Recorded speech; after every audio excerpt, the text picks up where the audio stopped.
Welcome to Mindfulness for the Soul, your daily dose of mental health insights, with your host, John Silamparis. Today we're going to discuss 3 thinking styles or thinking habits that cause us a great deal of anxiety without us even knowing it.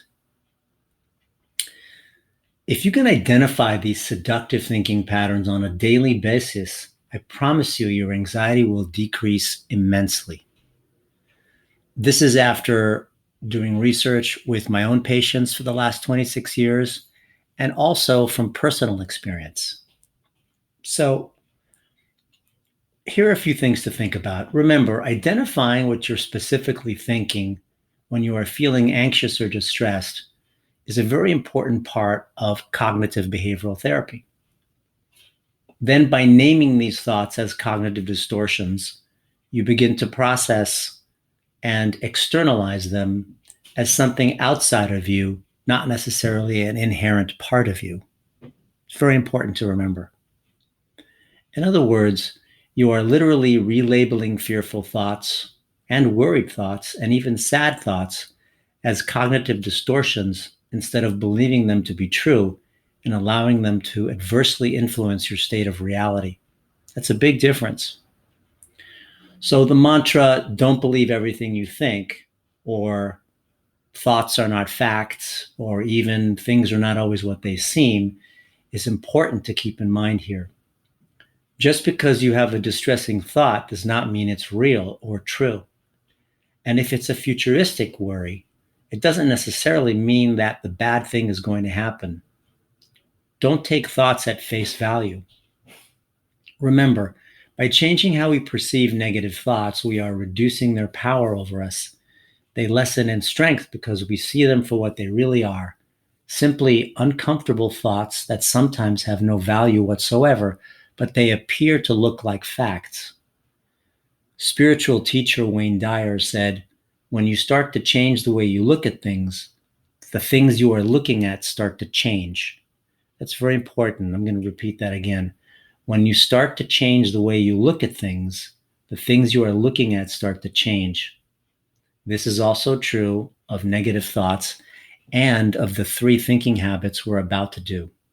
So, the first one is an excessive need for control, which means that I don't like uncertainty in my life. I always want guarantees in my life, and I want to know the outcome of everything ahead of time. That means that if I relate to stressful situations or to my life in general with an excessive need for control, it's not so much the context that scares me or that worries me, but it's more of the way that I'm relating to it. I'm relating to it with this excessive need to have complete certainty and control. If you always think that way, you will always be anxious. The second one is perfectionism, or what I call all or nothing thinking. That's where I live in a world of duality. I'm either safe or I'm unsafe. I'm good or I'm bad. I'm success or I'm a failure. I'm smart or I'm stupid. If I have a great day and everything goes well, but the day ends with some small thing not going so well, I am a loser or I'm a failure or the whole day is ruined. Perfectionism is all or nothing, meaning it's in extremes. There's no gray areas in my thinking. So put excessive need for control and perfectionism together, and you have a perfect storm for constant anxiety, because we can never be perfect and we can never have control of everything, but we try to, and that causes us distress when we fail to achieve that. Number 3 is relying on others for approval or people pleasing. I don't want anybody to be angry with me. I don't want anybody to be upset with me. I don't want anybody to be disappointed in me. I want everybody to like me all the time. That is also a recipe for anxiety, because as we know, we cannot please everybody and we never will. So if you put those 3 together, excessive need for control, perfectionism, as well as reliance on others for approval, you have an even more perfect storm for extreme anxiety because it's the way that you're relating to the world in those three ways. The context becomes irrelevant. Remember, it's not the load that breaks you down, it's the way you carry it. Okay? So, another thing that's important to remember is that,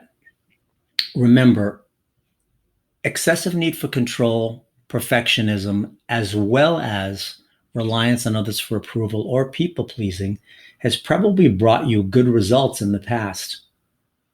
You're probably very good at your job because of that. You're an attentive and responsible parent because of that. You have an attention to detail. You're very reliable, very responsible in that way. So it has brought us good results, but as we can see, when anxiety strikes, it starts to manifest itself in ways that are very imbalanced.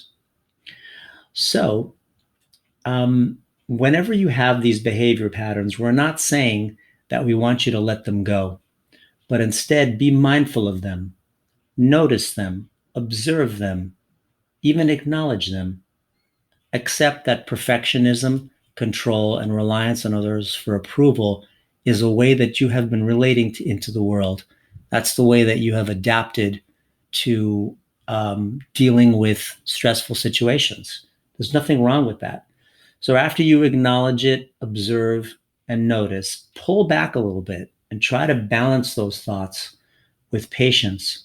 Try to balance it with self-compassion and look for the gray areas in there.